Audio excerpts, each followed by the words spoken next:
So welcome everybody. Thank you very much for coming to this Food Thinkers and coming through a rainy afternoon. So it's really good to have you here. Those of you who were here last time, I said that the Food Thinkers is now run by the Centre for Food Policy rather than our initiative, the Food Research Collaboration. And it focuses on integrated food policy, which is what we're going to be focusing on today. So my name's Corinna Hawkes. I'm Director of the Centre for Food Policy. And please come in. Oh, hi there. And I'd just like to let you know that this event is being recorded and it's also being live streamed. So welcome everybody. And this is why I'm using this microphone, because it's being recorded. For questions afterwards, we'll all have to use microphones.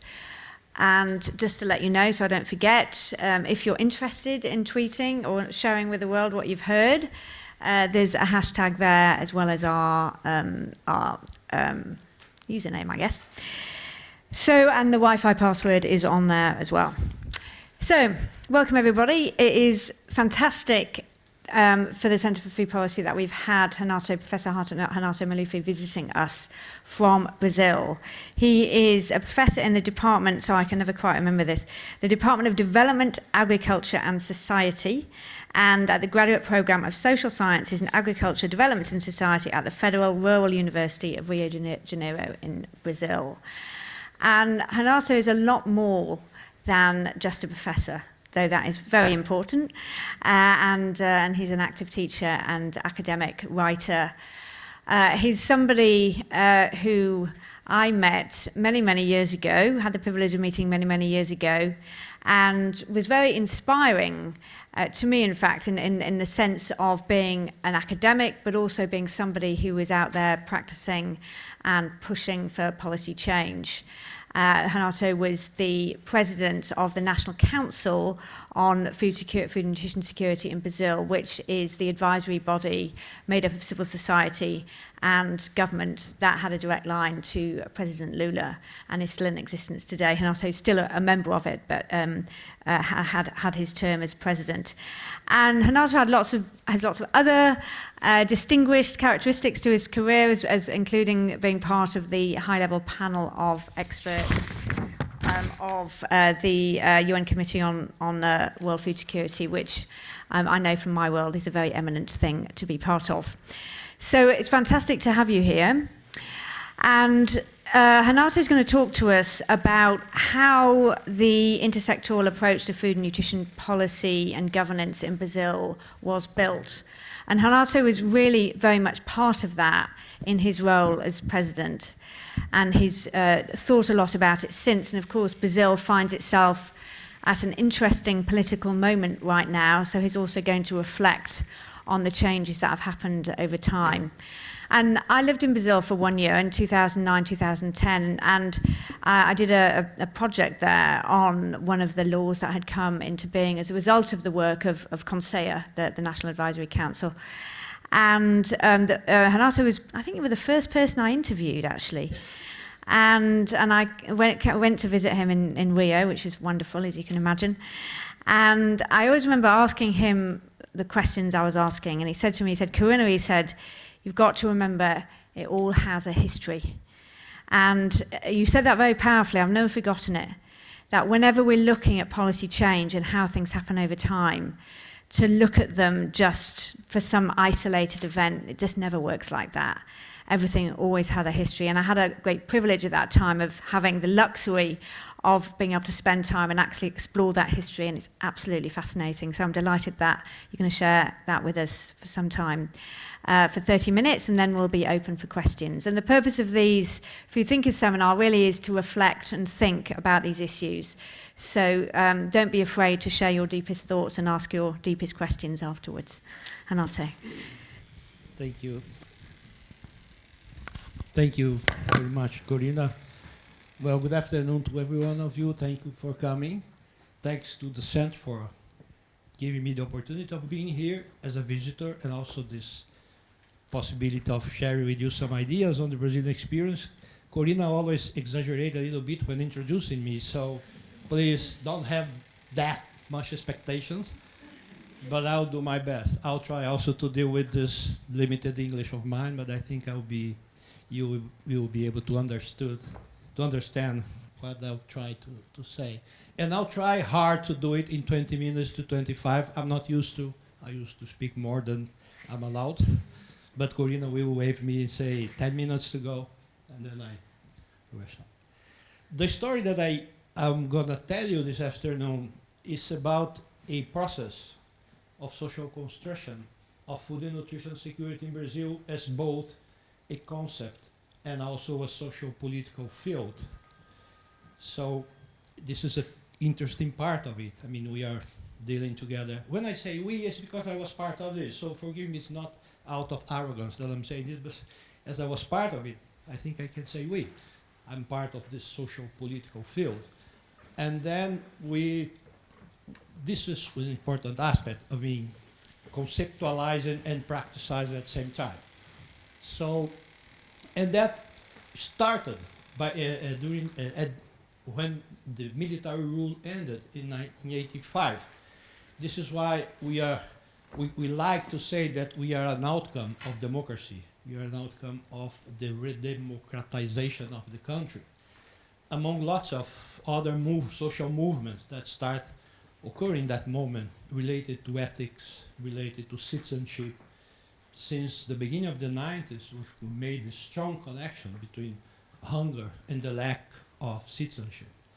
So this is more or less some reference of that period. We've got this break, this interval during the neoliberal period in Brazil, as we had in most Latin America, in most part of the world during the 90s. And then we came back when President Lula took power in 2003. You know, this construction, those two aspects of it must be highlighted. This idea of an intersectoral and participatory approach. I used to say that the so-called participatory democracy in Brazil is a distinctive feature of the country.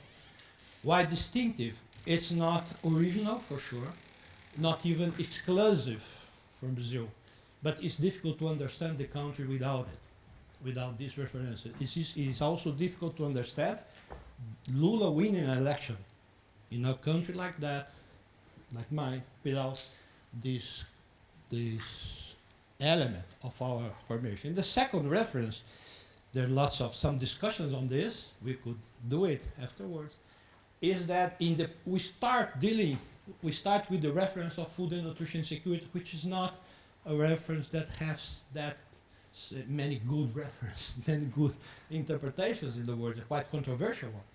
But we started with it in the 80s, and then in the process we adopt progressively the other two references, food sovereignty and the right to adequate and healthy food. There's some aspects in coordinating these three references. We can discuss this later on if you want. But as you probably know, Brazil has a quite powerful agribusiness sector, joining landowners, food industry, with a very strong support in the parliament and in the media. So I'll come back to this after that. Anyway, as I mentioned, we've got this social process coming from the second half of the 80s, and we climb a step when Lula took power. In the very first moment of his government, he said, hunger is a political issue. It's not a technical one. And it deserves political decision and political priority. And the first decree, I'll say, the presidential decree, he recreated the council, which has been created in 1994 and closed during the neoliberal period. And that was when started the so-called Hunger Zero strategy. And it was when also we built up the first national plan for food and nutrition security, which was one of the first time that we got together civil society and government in order to write a plan for food and nutrition security. The government of President Dilma, who started in 2011, and it was stopped. I'll come back to this later on in 2016. We see a sort of enlarging of the focus. Instead of saying a hunger zero, she was claiming for a Brazil without misery, and the hunger was in there. And we've got also the second national plan for food and nutrition security, which is already in place. I'll be back to it in a moment. One aspect important, perhaps one of the lessons of the Brazilian experience, is that hunger and poverty, they are not issues that you can deal with a sort of silver bullet. There is no silver bullet in this case for facing this question. So if some success you can find in the Brazilian experience, this has to do with the adoption of a bunch of programs. It's interrelated in some ways, with lack of interrelation in other ways. And this is perhaps the core issue that we are going to discuss this afternoon. And the challenge is exactly how to coordinate intergovernmental action when you try to put together with a view of food and nutrition security that take into account all the dimensions of it. So that means you see in a moment putting together 20 ministers. So this is not easy. I'm not saying that we succeed in doing it, but we've been trying during all this period. And the other aspect has to do that most of what we've been doing, the social-political field. This social-political field has to do with civil society organization, parts of the government, academia, etc. This is what I'm calling the social-political field.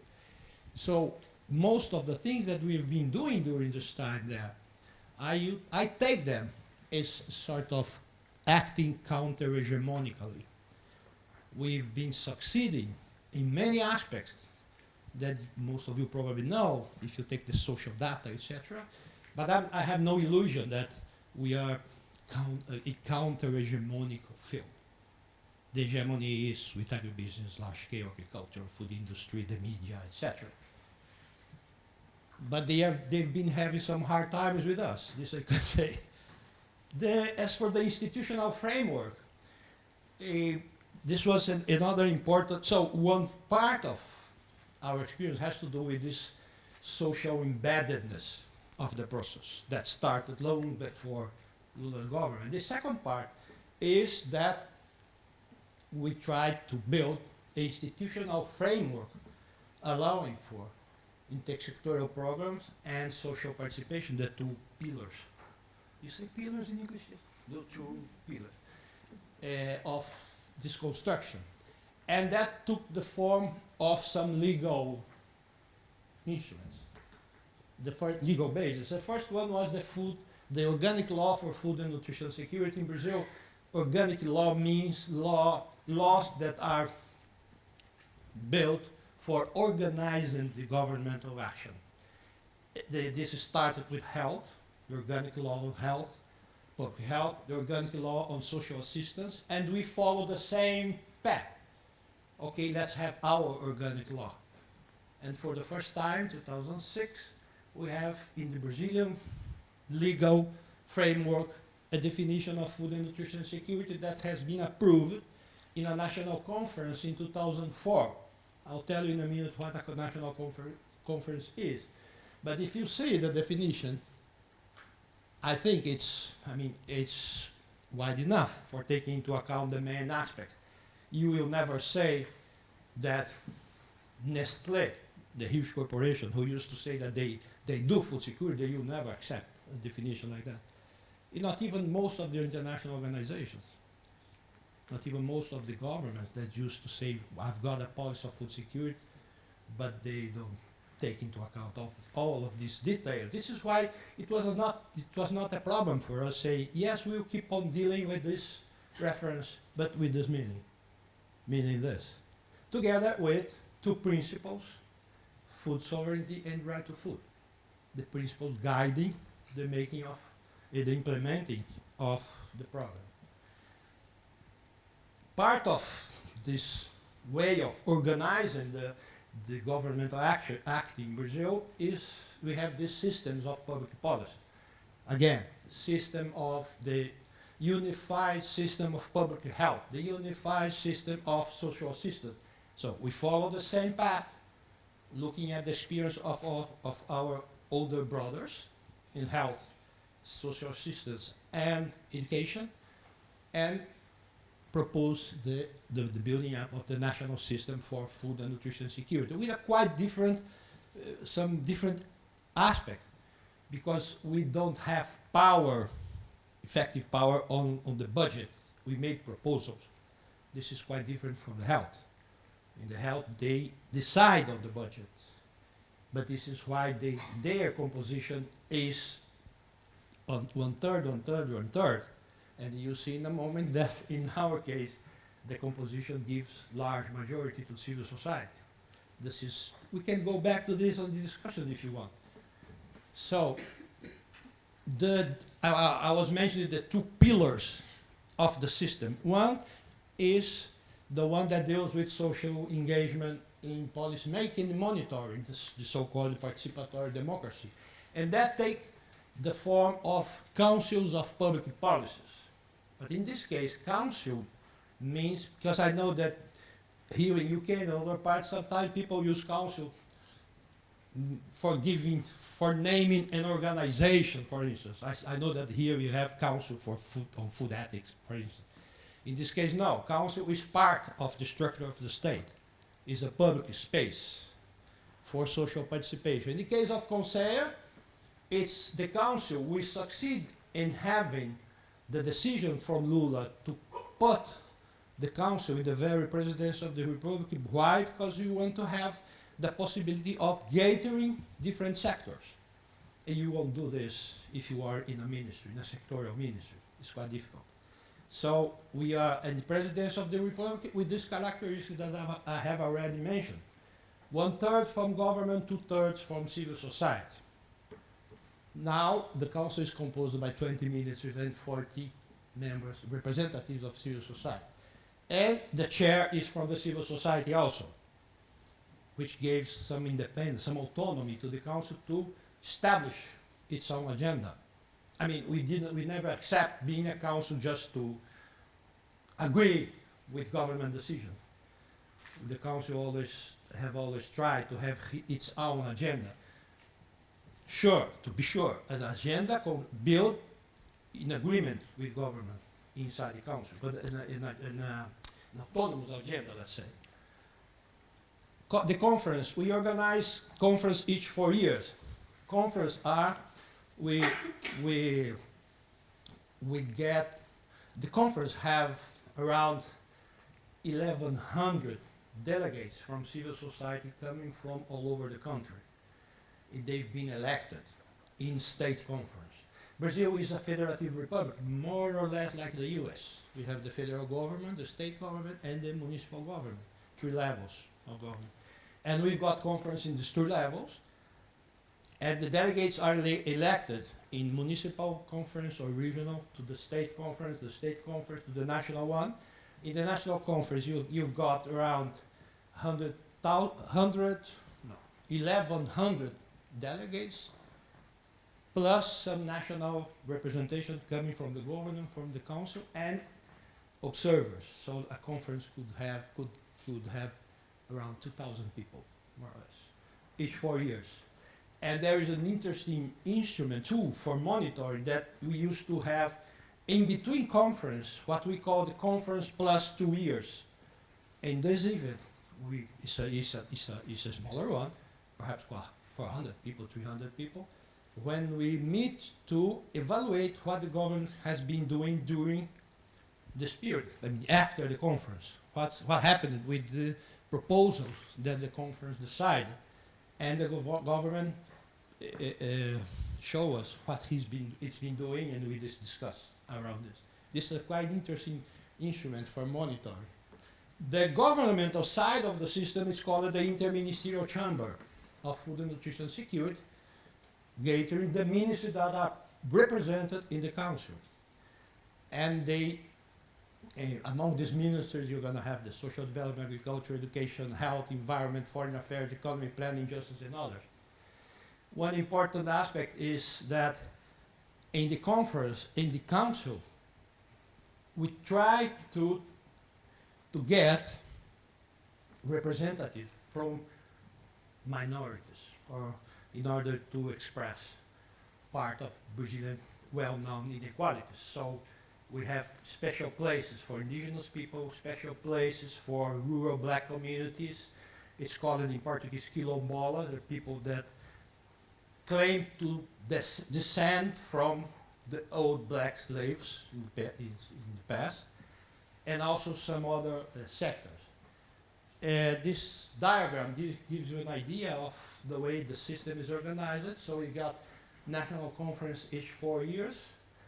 The mission of the council is to take the proposals coming from, the decisions coming from the conference, and transform them in proposals of public policies in dialogue with the Inter-Ministerial Chamber. You will certainly ask me, and do they take all these propositions? No, not always. So this is why I said we are a council that make proposals. We don't decide on the budgets. Some people think that this is the cause of our this give us some weakness. I think just the opposite. I think our strength is there. Because if we want to decide directly on budget, we will be unavoidably sectorial. There's no way I'll have a council deciding on the budget of education, because education has its own council. There's no way of deciding on the health budget. Health has the National Health Council. So who told that we are more representative than people from the health sector? But we want to discuss the health sector budget. So this is a quite complex topic. We can go back to this if you want. So you've got the Inter-Ministerial Chamber, the national plan, and the same structure is being replicated at state level and municipal level. We've got councils in the 27 states of Brazil. They are not homogeneous. They do not have the same recognition from state government that we used to have in the past from the federal government. This is a political issue. A state government could not agree with Lula or with Dilma or with Hunger and have another priorities that could happen. And also it's also difficult having a state chamber. But you've been having them built. I think in most of the states we have it already. Municipalities are it's a little bit more complex. Brazil has 5,500 municipalities, 5,500 and something. And I think we've got councils in 600 municipalities, more or less. As for the public policy related to food, I'll tell you in a minute that the national plan has more than 100 actions. I won't have time for going. I don't have time for going to all these problems, so I decided to pick up some in order to give more practical sense of what I've been telling you. And I organize it in 3 parts. The first has to do with improving social conditions, and this was a crucial part of the Brazilian experience. People used to talk about hunger and production, etc., but the background of this, the stronger one, was the economic policy in that moment, especially the one related to the recovery of the minimum wage. The minimum wage recover the real value of it each year. And then we end up in a situation that you see the rising up of the income of the low-income people, but without touching with the richest one. This is a contradiction or contradictory aspect of our spirit. So, recovery minimum wage, creating jobs.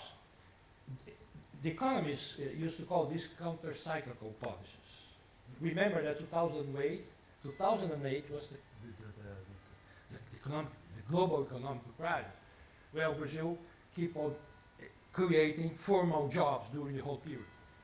even during the crisis. 1,500,000 jobs a year, new jobs a year. So that made all the difference. And especially of social policy. In relation to food access, we, as probably you know, Brazil to make a movement towards a cash transfer program. We started with a sort of food stamp, more similar to the US food stamp, not the same, but the stamp exclusive for buying exclusively food. But in 1 year after that, the government decided, with our support, to go to a cash transfer program in a view of social policy.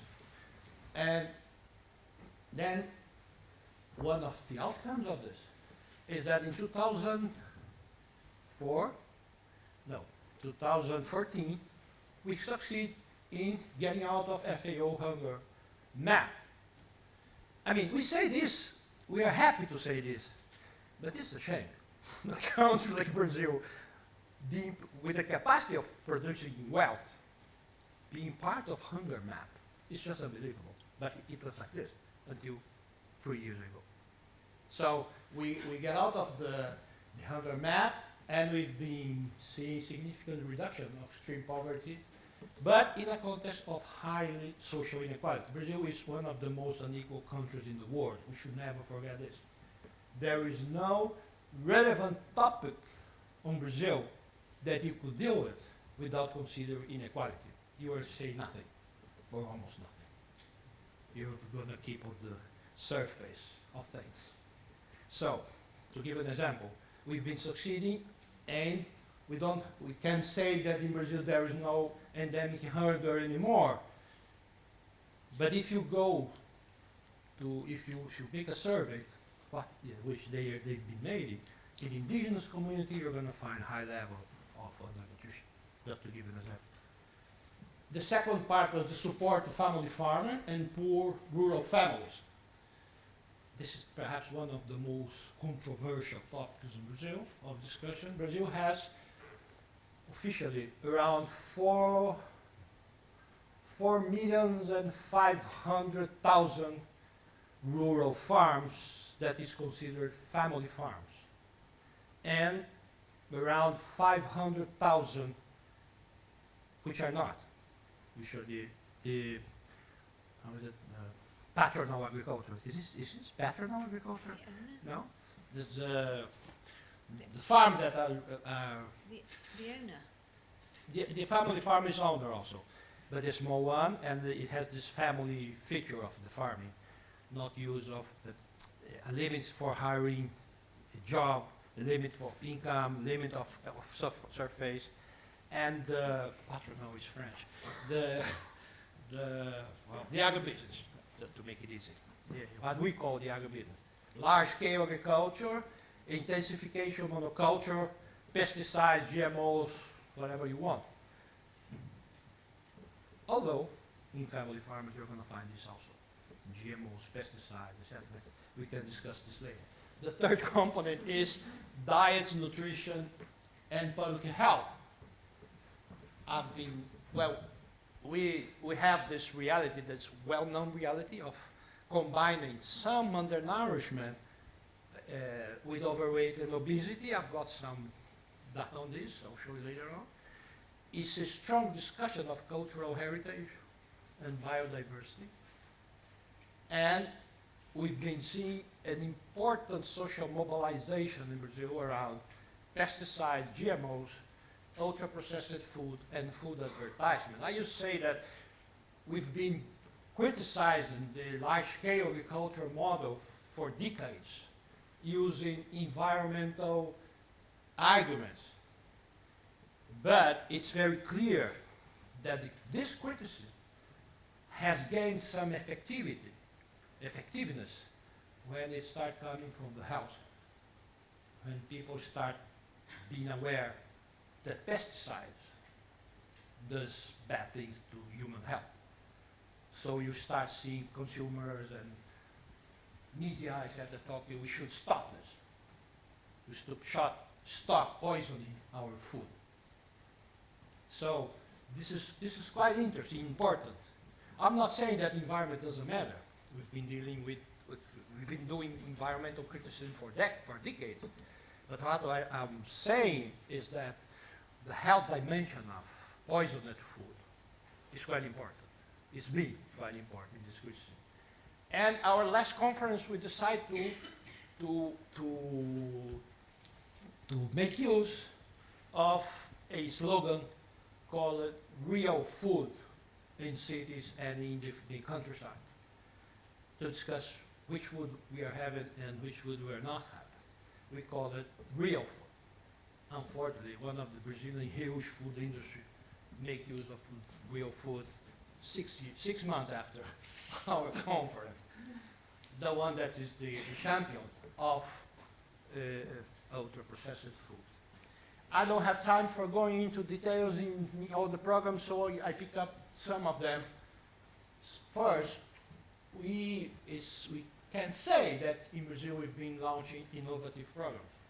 I'm not saying that they are innovative in world terms, but at least for us, they are. The most important one, it's been proposed by the Council in 2003, is joining local procurement with access to food for poor families.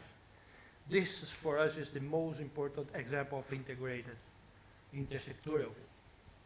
So you try at the same time to offer a market to poor farmers and improving the food access, the access to food to poor families. And this required putting together at that moment at least 5 ministers in order to put them together and say to the people that deals with family farmers, listen, you have to take into account the needs of poor families. And talking to people of social development and say, listen, it's not only the case of having food, you should take into account where this food comes from and which food is that for distribute them in the social program. So that was a huge investment. And one aspect of it that I like is that we were now at that moment facing a myth. The myth that you have to be fair in the use of public resources. And when you say that you have to be fair in the use of public resources, which is a sort of new liberal myth, you have to treat everybody equally. What you do at the end of the day is consecrating inequality. So this is quite clear in the school program, in the school meal program. When we have the school meal program, the purchase of food for the school meal program made using this instrument of open access to public funds, equal conditions, etc., who used to win the competition? Food companies, huge food companies. Then what this program did at that moment was facing a myth in our country, and I think in most of the countries, by saying, no, you have to treat unequally the unequals. This means promoting equality. So what the government did, they said, okay, this money here that corresponds to the food procurement will be directed to this kind of people. And they will have a special condition for accessing the money. Reframing the school meal program, the first one is the program for purchasing food from family farmers. That gave the example that it was possible to do it, and then the school meal program took this example, this possibility, and reframed the program. This is a huge program. I think it's the biggest program in the world of free school meal. It's 46 million meals a day, free, in the 500 municipalities in Brazil. So that means a lot of money. The government, the federal government, transfer money to the local government or local school. And in this transfer, from 2009 on, the local authorities are obliged, to buy at least 30% of the money from local farmers, with some other rules that we can come back after. The special support to agroecological models, which could sound strange, because if I put there the figures of how much money the agribusiness sector gets as support is, I don't know, 10 times more than this. But okay, we've got a special program for agroecological production, a special one. This is a program that I was telling you that this is the one I love most, the program that promotes access to water in the semi-arid. I would love having half an hour to talk about it. It's basic, it started at civil society, and before Lula, and then Lula's government take it and transform it in a public program. It's a network of more than 1,000 organizations in semi-arid region that got rural families involved in the building up of rural systems for cooking and hygiene domestica and for household uses. Then they now will, after the cistern for this objective, they are now dealing with what they call the second water, which is the water for production. And the intersectoral program to prevent overweight and obesity. I guess this was the time when you were there in Brazil, I'm not sure. The people from the health sector came to the councils and say, we have to set in motion this idea of WHO of eating more fruits, vegetables, and legumes. We said, okay, provided that we can discuss where this food comes from. Why? Because this is the sector where the pesticides are all over. We've been having examples of people from school meals say, I won't take this strawberry. I won't give this strawberry to the children. It's all poison. It's all poison. So we start with this discussion of let's have an intersectoral program, but that was not easy. Convincing farmers that they should not offer to children's school or whatever, food with pesticide is not easy. And convincing people from the health that, okay, let's go slowly, even if it takes more time, but let's put into discussion the agricultural model. It was not easy also. So, but we did something. And the food guide, this is one of the last initiatives of the health ministry, which is fantastic, fantastic. Lots of messages from abroad saying, wow, your country, this is true. The government launched a guide, food guide, say you should not eat ultra-processed food. So just take an example.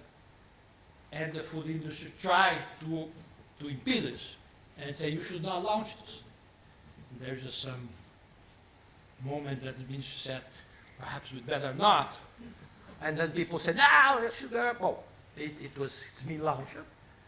But I'm sorry to say, but the same ministry that launched the food guide make sort of partnership with food industry that we do not always agree. I'm not saying that you don't have to have relationship with food industry, I'm not saying this.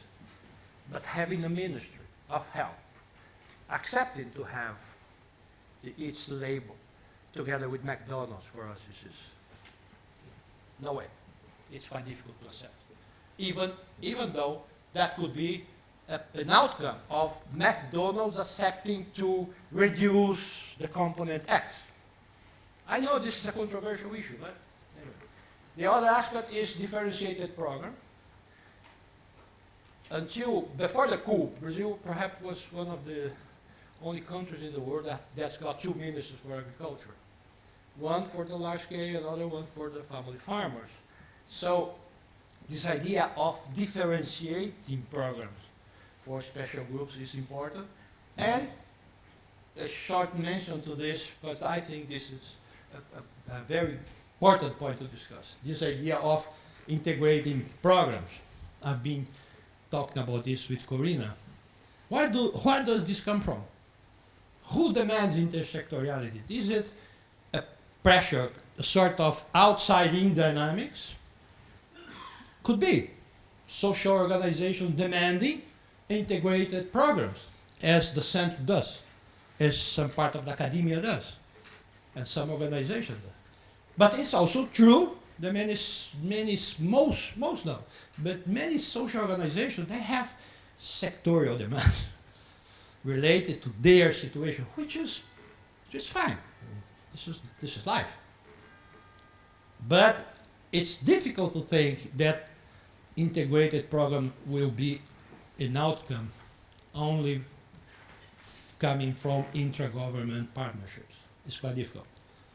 When I'm not talking about partnership in the common sense, meaning that let's do something. I have this program with these goals, you're going to help me. Could be a kind of partnership.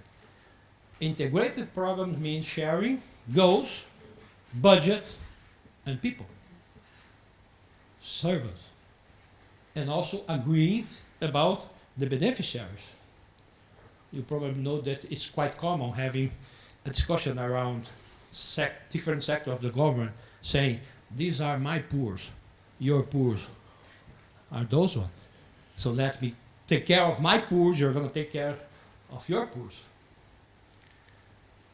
Some elements of context, I will speak a little bit. Just to give you an idea, some figures, extreme poverty, childhood undernutrition. This household food insecurity is the Brazilian scale of food insecurity, which is an adaptation of the so-called Cornell method of measuring the feelings. Is a subjective measure, the feelings of households. I think that the UK are doing something in that direction, the food security index here. The second national plan, but to always the reference to inequality. The second national plan, as I told, it's organized around 9 challenges, 121 targets, 40 ministers. This is the budget, authorized. That doesn't mean that it is the effective budget. I transform it in pounds, more or less, and as for you to have an idea of the importance of the cash transfer, look what happens with the budget when you take off cash transfer. It's more or less that.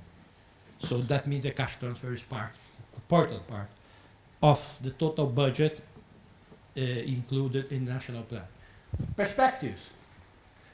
Global threats, and we are now under one of the worst crises of our recent history, due to some global threats, but also national determinants.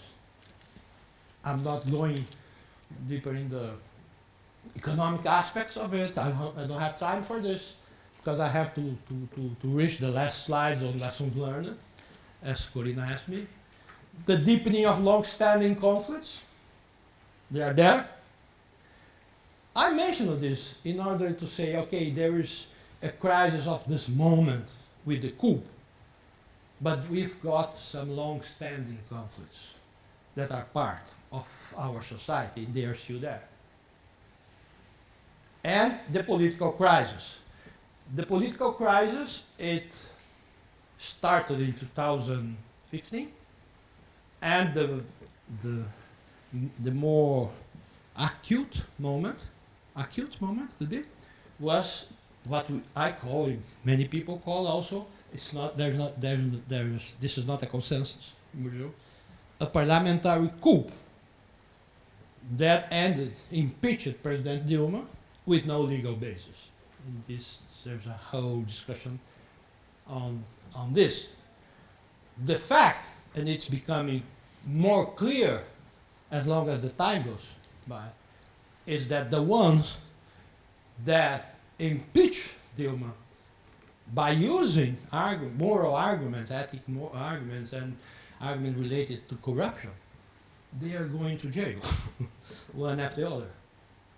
And now the president, the so-called president, has been charged yesterday by the Attorney General. So Dilma, who has been accused of leading a corrupt government, has no charge against her. And all the guys that organized this, they are one after the other going to prison. We all know that the main target of these people are Lula. This is the main target. Is, if possible, extinguish it with the PT, the Working Party, and getting Lula into jail. We can go back to this afterwards if you want. I've been saying to friends here, I have a side in this. I have an interpretation of my own. We go back. Risks and uncertainties. The interim government pushing to reorienting public policies in many fields. It's impressive. The strongness of the initiatives in the parliament related to indigenous land, forest code, and now the two main reforms on pensions and the, what's the other? The labor legislation. In relation to space for social participation, to our surprise, the Coopist government keep the council. They accept the composition that we made in November last year. The council took charge last month. We are waiting the nomination of the president, come from civil society, and it's there. The plan is still there, with half of the budget, for sure. But it's there. I don't know if you know, but one of the measures of this government is an incredible one. The Minister of Economy decided, proposed, and got approved in the parliament the freezing of the budget, the total budget, for 20 years. Can you imagine this is possible? It's not feasible. We know this. And when you approve something that is not feasible, what do you expect? Bargaining, bribing. This is the only thing you could expect. There's no way of freezing a budget because the pressure, the demand will come. So it's up to you to accept them or not. So it's a sort of authoritarian managing of the budget. Well, preserving it. There is a political and also academic debate around family farming. It's a pity, but lots of colleagues are involved in this. We should forget this differentiation. Let's talk about agriculture, about production, being productive and making money. This difference makes no sense. Good point. No, certainly I don't agree with this, but it's a good point to discuss. Pressures on labor legislation. There is a MP that proposed, it's just unbelievable, to change the law in order to allow landowners to pay workers in specie, not wage. Remember slavery? Is it? Yeah. You're going to work for me, and I'll give you food. Can you imagine? 2007. And it's about to be approved in the parliament. It's just unbelievable. Confronting environmental and stepping back in international commitments, especially in the cooperation South-South. Lessons learned. I wrote a paper to Oxford together with my friend Maria Leão in 2013. And I decided to keep the lessons learned that we put there because I think they are still valid.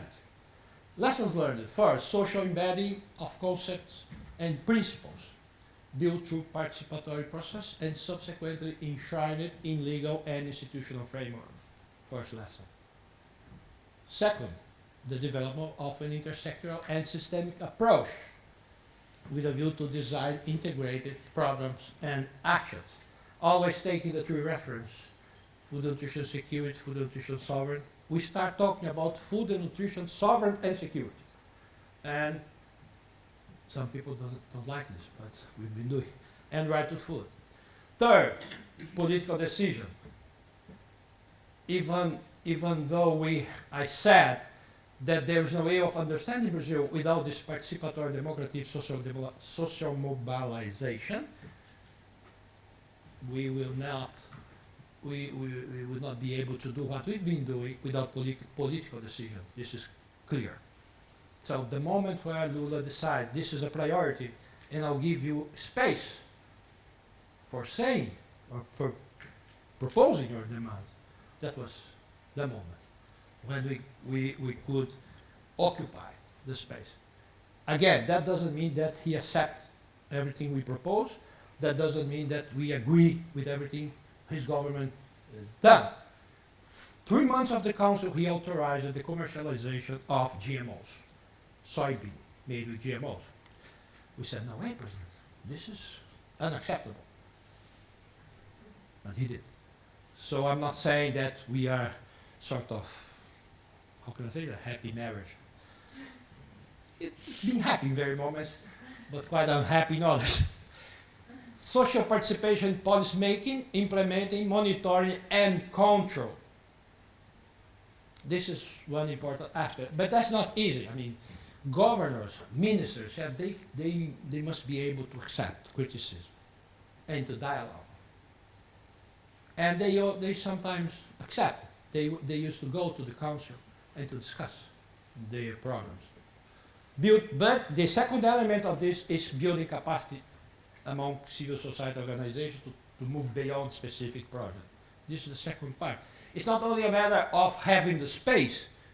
In the first weeks of the council in 2003, I remember this quite well, many representatives of civil society are there in order to promote charity. And we said, we got nothing against charity, but that people who do charity, should do charity. We are here to discuss public policy. Government doesn't do charity. Government do public programs.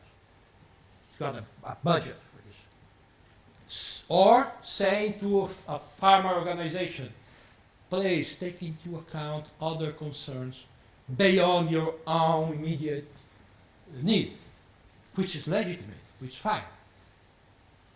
But let's try thinking in a more wider terms. Giving visibility to social conflicts.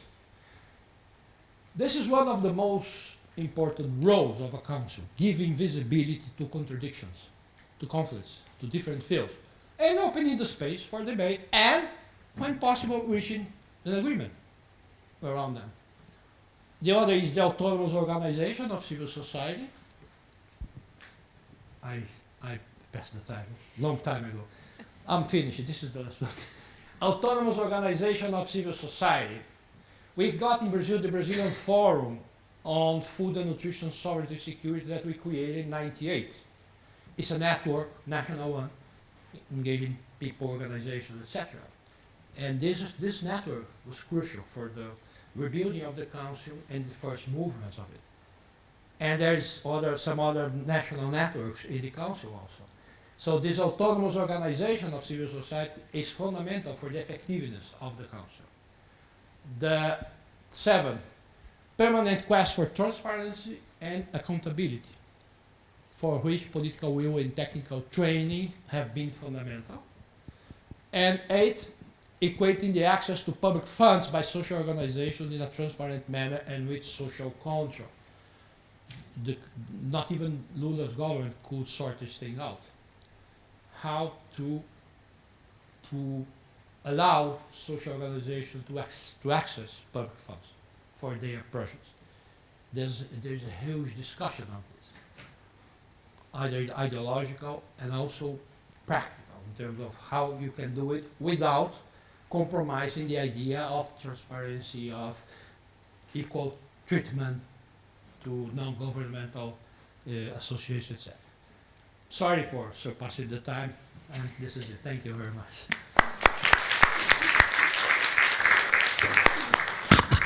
Thanks very much indeed. No, that was great. I didn't want you to stop. I was interested in what you were saying, and I'm sure everybody else will say. Thanks very much. That was fantastic. So please, questions, thoughts, reflections, ideas. What came into your minds as you were listening to Renato there? Who'd like to start? 1, 2, 3, okay. I will ask you to speak, well, you speak in English. You speak slowly because my English and my hearing is not that good. Thank you. That was fascinating, Renato. Oh, sorry. My name's Jenny Constantine, and I'm an independent researcher affiliated to the Institute of Development Studies in Brighton. My question was around, I suppose, the kind of governance status that CONSEA has, because with all the changes in Brazil recently, of course, what we've seen is that there was a moment when we weren't sure if CONSEA was actually going to continue to exist. And of course, in the past, it was disbanded, and then, it was reconstituted. So as someone who was part of the forming of CONSEA and thinking of other countries that are interested in looking at that as a model for governance, what would, not your advice, but what would your reflections be in terms of the status it has? Because obviously it is part of government, but it's not always clear, you know, its future isn't guaranteed. Thank you. We'll take three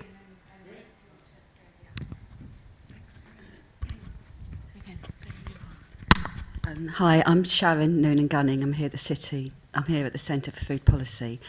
That was absolutely brilliant, and I've got loads of questions, but there's not enough time tonight. But one question was about the schools, and you were saying how that the school food policy in the school food nutrition policy in Brazil, my understanding is children get fed 4 times a day. Where in England we're struggling to get children fed once a day in the schools as a universal approach. And that also prior to that happening with the Workers' Party coming to power, then it was commercial companies who were providing the school food. In Britain now we have private companies providing school food. We have possibly a similar party to the Workers' Party in Britain with the Labour Party, who are proposing universal school dinners. So should they also be proposing that the procurement should come back to the public sector? It should go, because I don't think that's been looked at yet here. I'm just thinking in terms of lessons from Brazil, what should we be in terms of really providing the best child nutrition? Then, you know, we should be looking at getting the commercial away from the schools where it is now. And that's one question. But thank you for your presentation. My name is Carla Perez. I'm a student at the School of Agriculture Policy and Development in Reading. My topic is about Mexico, so I have many similarities and non-similarities with Brazil in a way. But my question is more about how, if you could do a shortcut or a short story of how GMs managed to get away within all this food system in Brazil. How was the politics and behind accepting GMs? The pushes and the pulls about GMs within Brazil. Yeah, I'll try to give short answers again. To Jennifer, I'm not saying that we had all clear at the beginning. It's a construction. I mean, we've been practicing it. What we had clear at that moment is that we don't want to run programs as a council. That was clear. Why? Because we thought it's not up to us, civil society, to be responsible for government programs, even though we want to take part in the making and monitoring of them. But that was not the only reason. The second has to do with intersectoriality. Remember when I mentioned that the CONSEA has an advisory body to the President of the Republic? Some people think you should not organize the council like this because you don't have a possibility, the power of deciding on the budget. I'll give you my view. And I think that this is our strongest. Why? Because first, it allows us to stay at the President's of the Republic. No other council is there, except the development, socio-economic development, which is there just to make, just for rhetorics, for making deals with business, etc. So this first, we can stay, we've been able to stay there and doing things in a way that respects others' decisions. And this is a crucial point.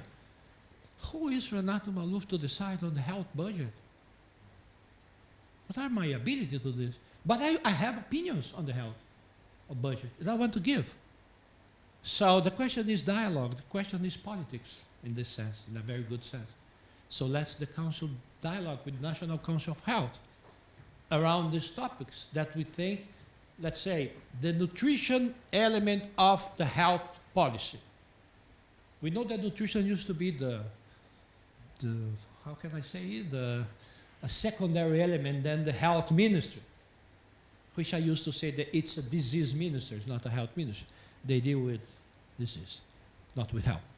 So, but we've been trying to push or to give more support to people from nutrition that work at the health ministry. But it's not because the CONSEA thinks that nutrition must have a more important role that people from health will accept it. But we want to keep on giving these suggestions. So this is why I think that having this advisory, this feature of being an advisory body is the cost of being intersectoral. This is my interpretation. I don't know if so. But as we move on, after 2003, we've been gaining other roles.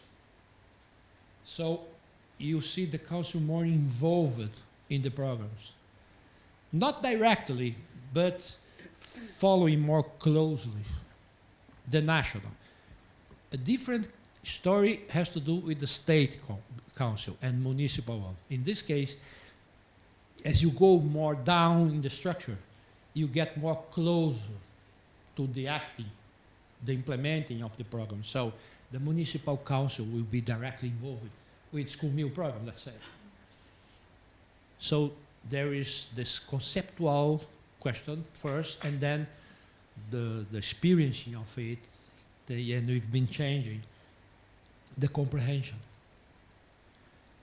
As for school food and private sector, and the school meal program is the oldest food program that we have in Brazil since the 50s. And it started, as it is in most third world countries, with donations, especially from the US. Remember the period of distributing wheat and making this third world country that are not allowed to produce it, to eat it, wheat. This is what happened with us, with donations from the 50s, from the US especially. And then, so you have school meal when you have donation. If you don't have it, no school meal. And then it becomes a, how can I say, a national program with its own budget. But it's a budget that was not enough for the 30 days of the week, the month. José de Castro started with the school meal program, our great scientist. So, but in the beginning, until the 80s, the 90s, it works in a centralized way. So the federal government buy its share of school meals at national level. I'll give you an example. I lived in a city where we've got there an industry of biscuits. The biscuit of the school meal in the Amazon region, which means 3,500 kilometers from my city, goes for my city in trucks, crossing all over the Amazon forest. That was the centralized way. Then they decided to decentralize the purchasing of food. In this case, you still have a sort of homogeneous way of buying, and still the dominance of the food industry. But then you start having some experience. I remember one in Rio Grande do Sul, the mayor said, I'm gonna specify in a different way the food I wanna buy, and start using names that the food industry could not produce, names of some special foods. So you start having this experience. But that gains a national importance in 2009, when we succeed in reformulating. And to get to your question more directly, in which ways? First, establishing that school meal is a right of children. It's not, no matter which food you give to poor children. It's a right. A right to have good food, and with some nutritional specifications.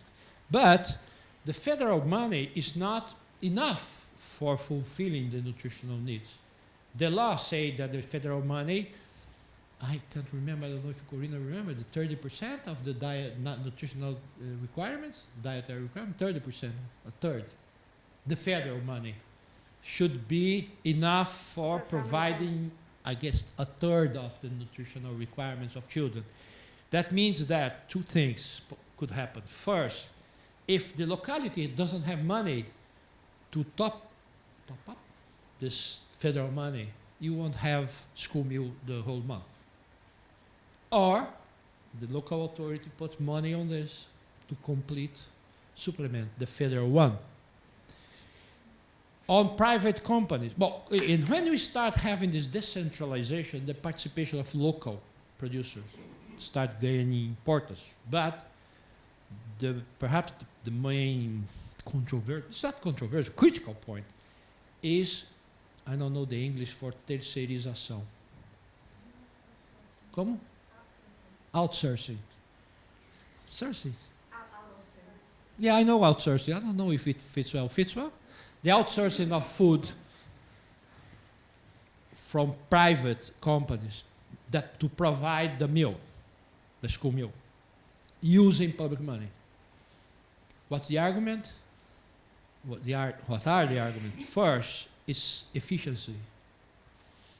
And secondly, they don't want to deal with this. I mean, it's quite complicated, buying food, dealing with diets, etc.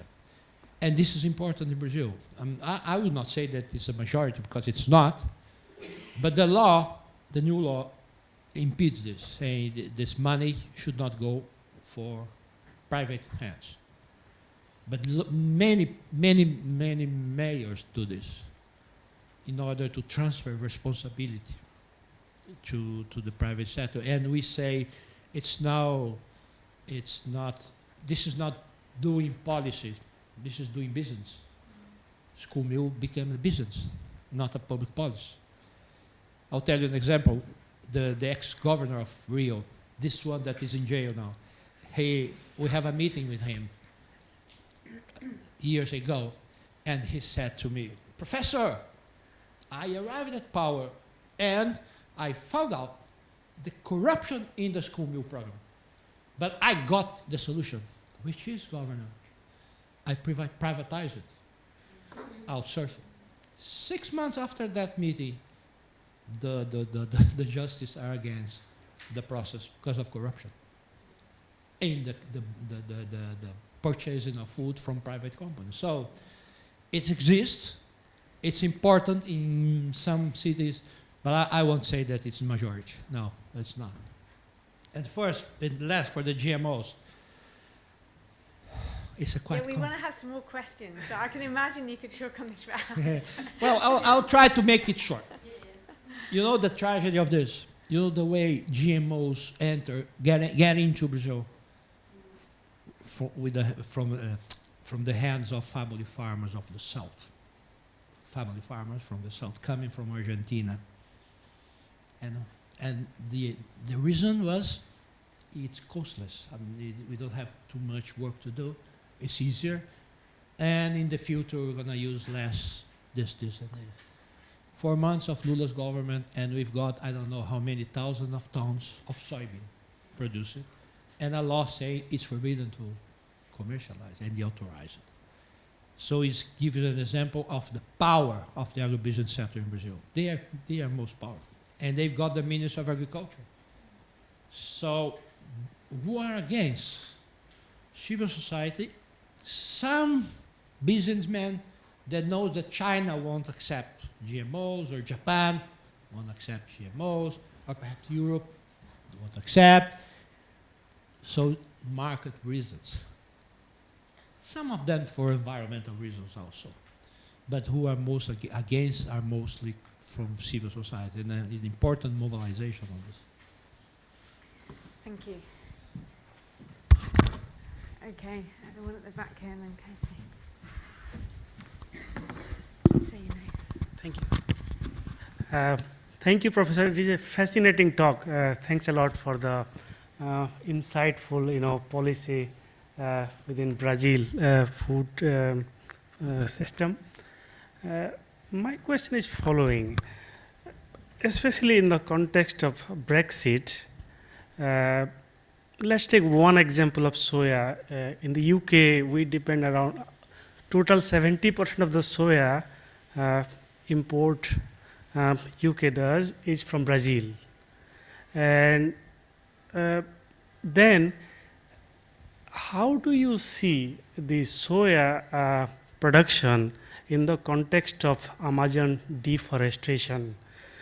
Because there are a lot of different kind of policy aspects you touched upon, especially the small and marginal farmers, which mostly look into the short-term risk, not the longer-term climate change risk.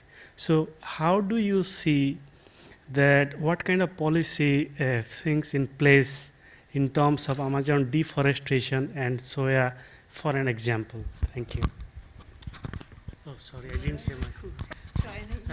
So I'm Manoj from Brunel Business School in Brunel University in London. Thank you.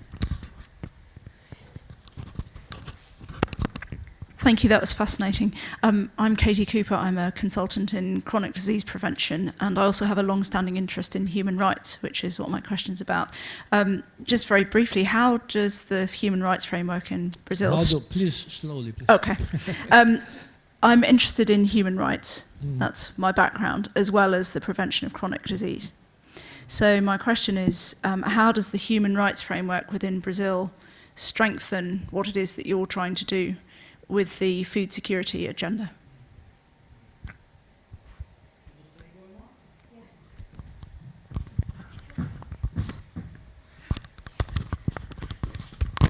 Hi, I'm Kelly Parsons from the Centre for Food Policy.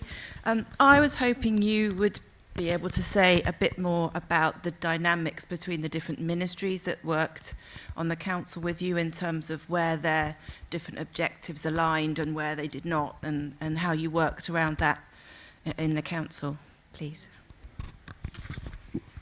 Right, on soya and deforestation. First, the expansion of soybean in Brazil, it's been, large farms. Soybean is an old stuff from the south in small farmers. It's part of their system. The problem starts when it gains a sort of global dimension, and then it expands towards the savanna. So, although the Amazon region is sensible and crucial, the first direct impact of soybean is in savanna, which used to be taken as a poor biome, which is not true. It's also the origin of most of the water we have in Brazil come from this region.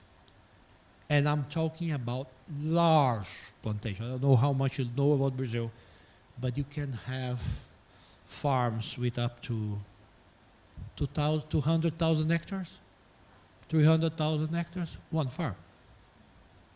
So, start with the savanna.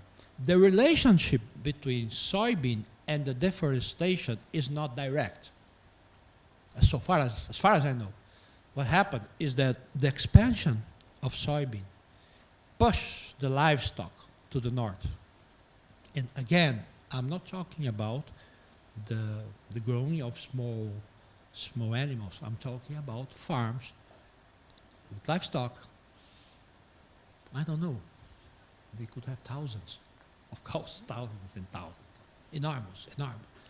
This is the first movement that goes into the rainforest. Mostly because of the expansion of the extension of soybean in other parts. So yes, there is a relationship, but although it's not always a direct one, but pass through the livestock production. As for human rights, it's quite an issue. When I forgot to say, in 2010, we campaigned for having the right to food included in our constitution. Can you imagine that our constitution, which is called the citizen constitution, citizenship constitution, which is very good, from 88, just after the end of military rule. In the Article 6, where you have mentioned the social rights, food was not there. It's just, it's interesting to realize that. You've got housing, leisure, transportation, education, health, but not food. So we're campaigning for having it. And you know what? We got it approved in months. You know why? To my view, it was not serious. I mean, you can put in the Constitution whatever you want. We got an expression in Portuguese, please don't take it personally. We used to say, this is a law for English people see. That comes from the 19th century, when the UK was there, Britain was there. And then we said, this is a law for English to say, meaning it means nothing. We make the law, they'll be happy with this, and we do nothing about it. So this is a popular expression, saying in Brazil. And then the colonizer, they should make a law to make the indirect colonizer be happy, and you do nothing about this. So, you see, in months we got this approved, but why? Because we didn't discuss what does it mean. Because if they know, they won't approve it. As the US refused to approve the international guidelines on the right to food in the FAO. The same reason. In the UK also, as far as I know. You can take this in two ways. You can say, oh, these guys, why don't they approve this? But you can also say, but perhaps this is because if they say this is a right, they will set it, they turn it effective. Some people will say, okay, I'm going to complain this right. Brazil is not a society with a tradition on respecting rights. It's not part of our, I won't say our culture, perhaps, but it's not part of the way our society is organized. As for the right to food, we start using it in the 90s. And 2 or 3 people start talking about the right to food, and we should take this reference and the international discussion, etc., etc. And then we start to see what does it mean effectively. First of all, having in the Constitution, we thought that if we got approved the right to food in the Constitution, we can make the state's government and the municipal government more compromised with it. Because the organic law says the states and municipality, they are not obliged to get involved to the system, but they should. It's more a matter of convincing. Again, we decided to make a law which looks like a quite fragile one, because we knew at that moment that if we got into details in the law, we won't get it. And Lula was about to take off the power. At that moment, 2005, we said, let's get a law, the quickest we can, the simplest we could, to get it approved. And we got it approved in 10 months. Ask me how long it takes to regulamentate it. Years. Years. So that was a strategy. Let's get a law. Let's put food security in the law. Let's put the right to food. The law say the government should build a system for promoting the right to food through a national policy of food security, using the reference of food sovereignty or sovereignty. They didn't accept food sovereignty at that time. So, and then after that, the other exercise was having a sort of handbook of how to design and implement policies following the human rights principles. And we took, the people who did this, took the school meal program and the cash transfer program as a reference. You know what? At that moment, it's been difficult, because when you got this, when you include the reference of rights in a public program, you start talking about responsibilities. Let's say, if a mother takes his children to school and there is no meal that day, what you supposed to do? Complain with the bishop? Talk to, I don't know, to somebody? Or does he has an instrument to claim the right? This is the question of human rights in the legislation. So, and we start having some problems with people that work, good people that work in school meal program, because they feel themselves challenged. And they are not allies. So, you see, it's difficult. But we've been doing. We have these handbooks, these two manuals for using the reference of writing programs. One of the commissions of the Council is dedicated to human rights. And for the working with 20 ministers, first, not all of them used to come to the Council. During Lula's time, he used to say when he went to the Council, I want all the ministers here. So when he was in the Council, the ministers went. Because the president was there.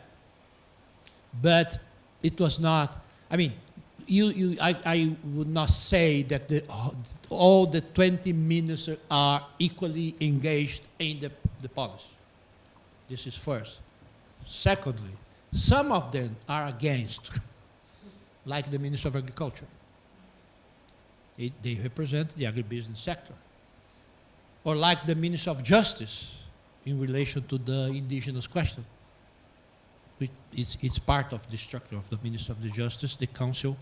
The indigenous people used to say the Council, the CONSEA, is the most important space that we participate.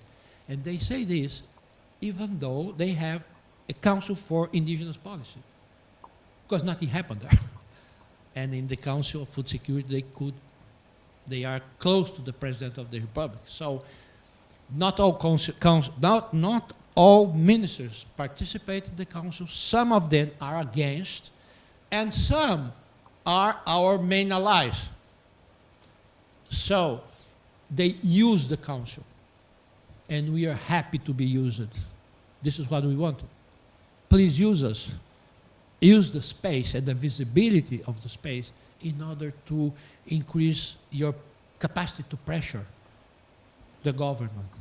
And they do this. I got here a friend from the Ministry of Foreign Affairs, ex-Minister of Foreign Affairs. He knows very well this. They use the Council to give support to their demands. The people from nutrition and the health ministry did this all the time. And we are happy to. We, civil society of the Council, because we are helping to push the government towards certain directions. And third, the last one, well, I could talk 10 others, but one last one, the last one, is having a compatibility among different perspectives. When I was mentioning the intersectoral program for overcoming obesity and overweight. In a moment, we've got 6 ministers together. Problem. First, what is a healthy food means? A healthy diet, first problem. Secondly, how to connect this with environment, biodiversity. Third, shall we, as I was saying, go slowly in this and not campaigning for eating whatever fruit in order to discuss the models, where it comes from? It depends on to whom you're talking. In the social development ministry, they used to say, and they are right in this, we know nothing about agriculture. We need food for using in social programs. We don't know about this family farming, agroecology. It's not our business. I mean, we're not. So how can we deal with this? So the Inter-Ministerial Chamber is a quite important space for this discussion. But in the council itself, what they do, these ministers that I was mentioning, they keep mute. They just don't speak. Sometimes they dare to. So there we've got some discussion, etc. But they used to be quiet. The ones that are against. And the others, which are the majority of the 20, they use the space. We used to, the dynamics that we use is calling the ministry the main responsible for the topic that will be under discussion. Then the ministry, most of times, they go, present their program, discuss. Do we compromise after that, more or less? The Minister of Health is the one that went most to the CONSEA. 3 of them went in different moments, 3 different ministers in different moments. I would not say that they keep all the compromise that is established during the council, but it's been important to hear, take into account, etc. I don't know if I answer yours, more or less. Yeah.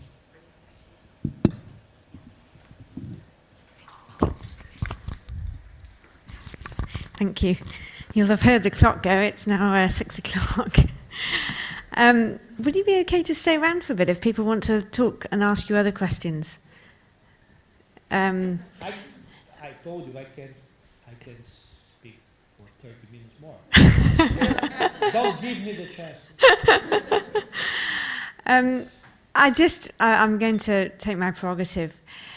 When I've spoken to people about the programs in Brazil, just one last question.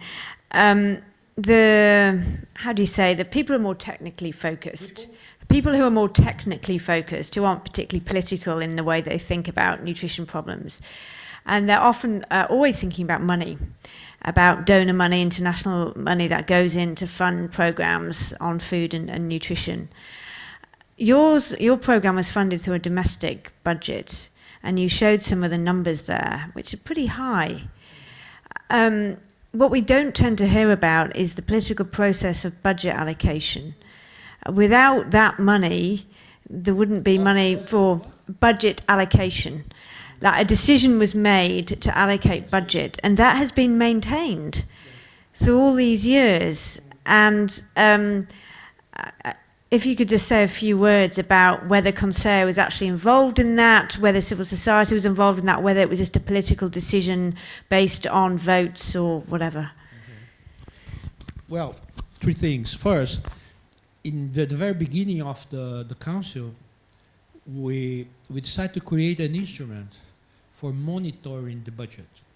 It's not an official part of it, but it's our budget, what we call it the food security budget, food and nutrition security budget. So we took the federal budget, which is almost impossible to read, and they said, okay, no way of going this way, too much trees in this wood, let's choose. And then we said, okay, how would we organize a budget of a food security budget? Well, we have to organize programs, to cater programs under 3, 4, 5 guidelines, principles, etc. This is what we made: access, health, production, etc. And we start picking up programs and putting them in a framework, call it the food and nutrition budget. Informal one. It's our budget from the council. It's not official piece.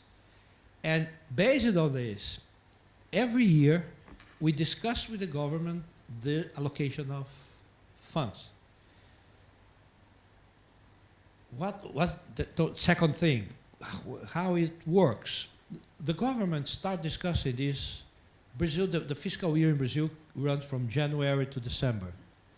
So they start discussing the budgets in March, more or less, March, with the ministers.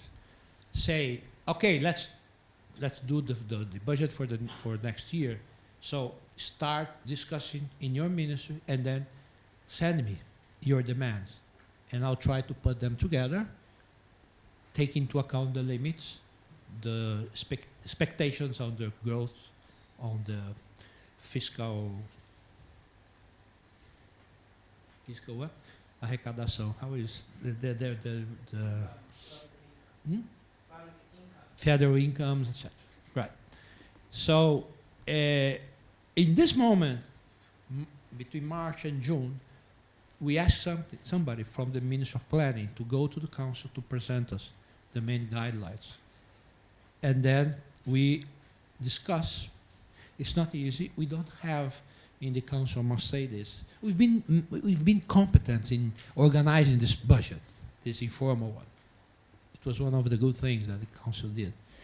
But we don't have technical ability enough for discussing details of money, etc. It's quite difficult. But anyway, we try to keep the discussion in a more general terms, and using the budget to say, listen, these are the programs that we are interested in. Let's say this 10, this 20, organize it in the way I said. Access, vulnerable population, production, nutrition, health, etc., education. And then we say to the government, we think that our demand is that this program must be increased, the money. This one is facing difficulties, this one, etc., etc., etc. The process from this moment on, it becomes a governmental issue, internal one, that we just follow. And in August, the government sent to the parliament the proposal, the final one, to be negotiated with MPs. This is not the final version. The final version will be the one that will come from the parliamentary discussion. So we try to have our proposals considered, because we used to make them in alliance with these governmental sectors that are interested in having their part increased. This is a way. This is one of the way of using the council that I was mentioning. And we said, yes, let's do it. So let's help you in your demands. And then it was quite common that the sector said, this demand has been approved by CONSEA. You know this liturgy of government. I mean, you say, you are the president of the republic. Perhaps the president just doesn't give you a damn, or just don't pay attention, but you are the president of the republic. There's something to do with the liturgy of the power in government. So when you put, has been approved by CONSEA, sometimes that works in terms of helping the demand. Sometimes not, but sometimes yes, because it's a council that speaks to the president of the republic. Our decisions goes to the president of the republic. So this gives some representativeness to it. It doesn't mean effectiveness. And this is the third part. In recent years, we've been demanding to have food security and nutrition, or food in some way, as one of the guidelines of the multi-year plan. We have this multi-year plan, meaning that you establish guidelines for 4 years for the budget, for the annual budget, these general guidelines. And we've been succeeding in having food and nutrition security considered as one of the strategic goals to orientate the prioritization of actions in this multi-year plan. Which means, more or less, it's good being there, but that doesn't mean that it's quite effective. The effectiveness depends on social pressure. This is one last comment. I mentioned that the autonomous organization of civil society is crucial for the council. But I should also say that participating in public policy is not only taking part of public councils, it's making pressure. It's social mobilization in streets, campaigning, making noise. Because this happens, this helps also the council works. So this pressure, for instance, the budget for family farmers is negotiated between the government and the farmers' organization after huge street manifestations that they organize every year. Every year in March, April, they went to street. They rally for the, what is called the harvest plan, where the credit is decided, the interest rate is decided, the budget is decided. Or at least it's designed, because after that it goes to the central planning, where the game is a bit harder. But this is more or less some examples of how it works. It's fascinating. Fascinating. Thank you very much, Renato. That was, wow, I learned a lot from that. I hope everybody else, I'm sure everybody else did as well. So thank you to all of you for coming. And I'd also like to thank Siobhan and Sinead for organising the logistics of this event. And last but absolutely not least, Renato, for that really, really fascinating talk. And I'd just like to ask one more thing. You're all here. So presumably the time was okay for you, but we're thinking about changing the time of these Food Thinkers seminar either for later or for around lunchtime. If any of you have any feedback on that, please do let us know through the email there, or just by talking to Sinead or Siobhan or with myself. As we're trying to find a time that meets more people who are frustrated that they're not able to come. So I just wanted to mention that. But let's have a final round of applause for Renato. Thank you.